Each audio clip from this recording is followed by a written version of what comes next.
And welcome everybody to another edition of the GSMC Football Podcast, brought to you by the GSMC Sports Network.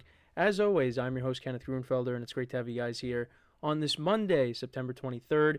We have a lot to talk about on the show today. Before I get into that, just want to remind you guys, as always, to tip or donate, get your comments recognized.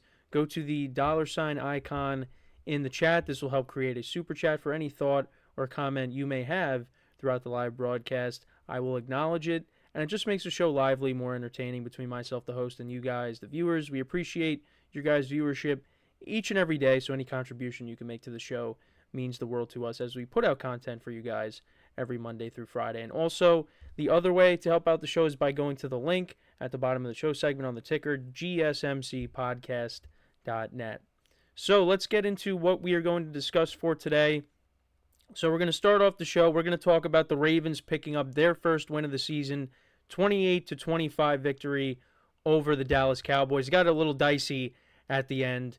Lamar Jackson and Derrick Henry both played well, so we'll get into that. In the second part of the show, we'll get into recapping the Sunday Night Football game between the Falcons and the Chiefs. The Chiefs improving to 3-0 on the season. We'll get into the specifics of that. We'll also get into talking about the Rams upsetting the 49ers, coming back and winning 27-24. Then we'll get into talking about the Vikings and the Texans game. Vikings improved to 3-0 on the season, another dominating performance against one of the better teams in the NFL, in the Houston Texans. So we'll get into that.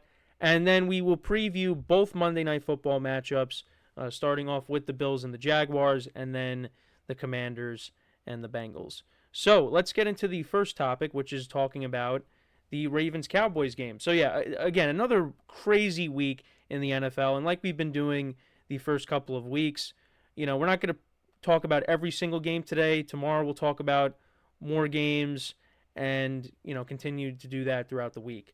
But it was another wacky week, and let's get into talking about the Ravens-Cowboys game. So the Ravens coming into the game, they needed to win. I said this is more of a must-win for the Ravens than it was for the Cowboys. However, if the Cowboys were to, and this is what ended up happening, drop back-to-back home games, that wouldn't look good. And the Ravens were able to pick up the win, and like I said, did get a little dicey at the end, but let's go through the game summary really quick. So the Cowboys, they started off with the football. They punted on their first possession. The Ravens, they made a statement. They went down the field, 5 plays, 71 yards, 2.5 minutes of time possession down the field, and Lamar Jackson from 9 yards out scored a touchdown to make it 7-0. The Cowboys answered with a field goal. So kind of a similar start to last week against the Saints for them, where the Saints were scoring touchdowns and the Cowboys were only managing to kick field goals. So the Cowboys did put up a scoring drive, but Brandon Aubrey from 65 yards kicked a field goal just shy of the NFL record, and that made it 7-3. He is, right now, is he their best player? The way this season has gone so far for the Cowboys, is he their best player? He has been unbelievable. So then after that, the Ravens, they put together another touchdown drive. Lamar Jackson, actually no, this is Derrick Henry's first rushing touchdown of the day, and he had a big game here. But this was set up by a 56-yard pass play from Lamar Jackson to Nelson Aguilar. So that made it 14-3. Then the Cowboys fumbled, but that didn't lead to anything. The Ravens punted. A lot of punts in the second quarter. And then the Ravens put up a touchdown drive to make it 21-3, and that was to Rashad Bateman. Lamar Jackson connected with him for a 13-yard touchdown.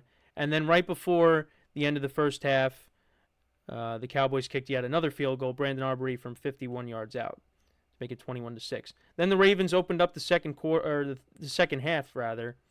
They made it 28-6.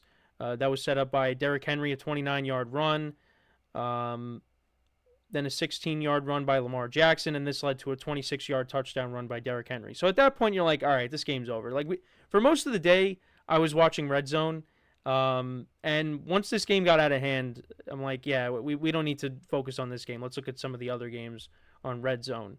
But what Dak Prescott likes to do is he starts to play really well in garbage time. And, we get to the fourth quarter. Justin Tucker missed another field goal. This one was from 46 yards out. So again, not looking good right now for Justin Tucker that he's missing these field goals. We're not accustomed to seeing that. I just wanted to acknowledge Eric Fortis Jr. in the chat says, "Brethren, what's going on?"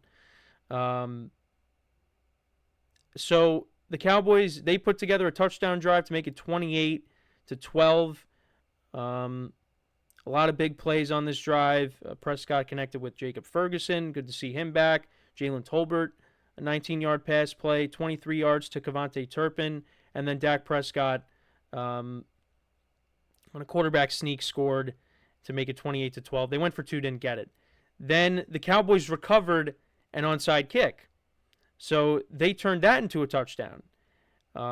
Prescott connected with Jalen Tolbert for 15 yards, and that made it 28-18. They went for two again, didn't get it. Ravens punted. Cowboys again scored a touchdown on their next possession.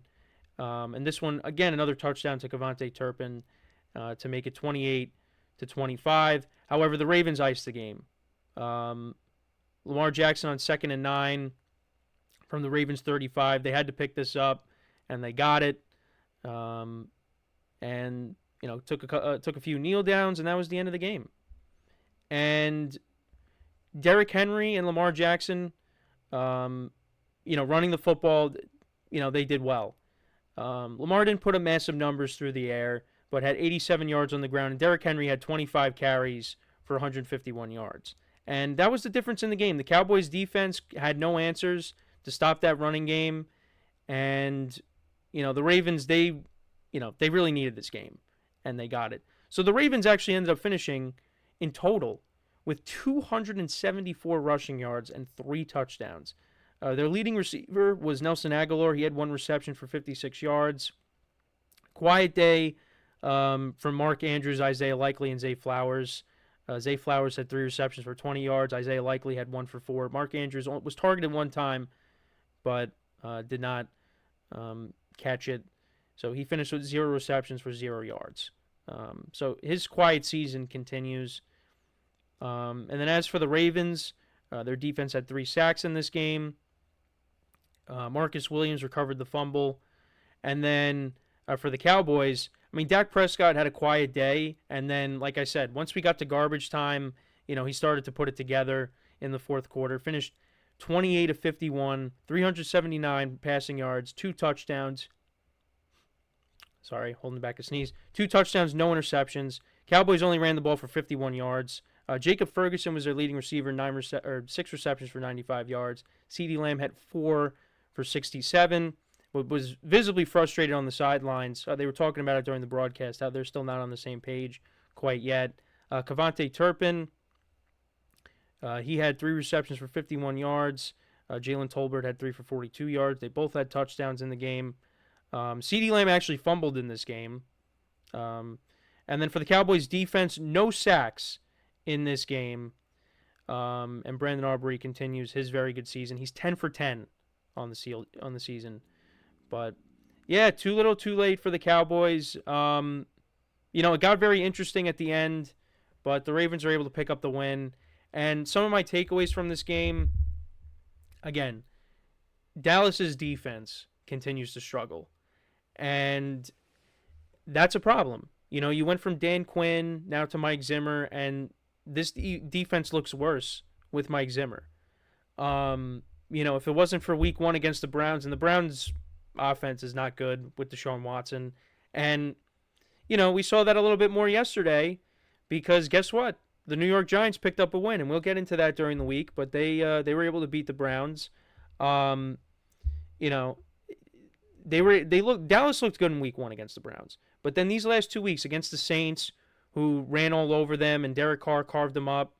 And then here, the Ravens' running game, was dominant. And the Cowboys had no answers. This defense is a major concern going forward. And on top of that, the Cowboys really can't run the football.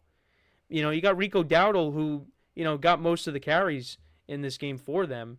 But, their running game is pretty lackluster. And the Cowboys usually have a good running game. Like, even last year with Tony Pollard. Like, was he great? No, but was still finished with over 1,000 yards.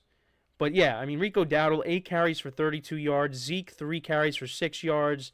Deuce Vaughn, 2 carries for 5 yards. I mean, that's not going to do it. Now, it does make me wonder, will they, promote Dalvin Cook from the practice squad and, put him on the active roster and see if he can provide a spark for that running game? I mean, we'll have to wait and see. They play on Thursday against the Giants, but yeah, not looking good right now for Dallas. And for the Ravens, yeah, I mean, there's still some things to clean up. I mean, they allowed the Cowboys to get back in this game, and it got very dicey at the end, like I keep saying. So there's some things they got to clean up. But they really put an emphasis on the ground game, which is what the Ravens are built on. I mean, that's why you bring in Derrick Henry. And, many people were pointing to the Cowboys, saying they should bring in Derrick Henry. And Derrick Henry wanted to play for the Cowboys, but that ended up not happening. And he's a Raven. And so far, he has a touchdown in every single game. You got to lean on him at times. And yesterday was a big Derrick Henry game. I mean, I don't think he's going to do that every single week, especially because now he's more on the older side when it comes to running backs, and you want to keep him fresh. But that was a game where you let him loose, and it paid off. So now for next week, the Ravens have a big Sunday Night Football matchup with the Buffalo Bills, and we'll see what the Bills do tonight against the Jaguars. And then as for the Cowboys, like I said, they got a short week. They take on the Giants at MetLife Stadium on Thursday, and that'll be the first time they're there since the 40-0 debacle last year to open up the season.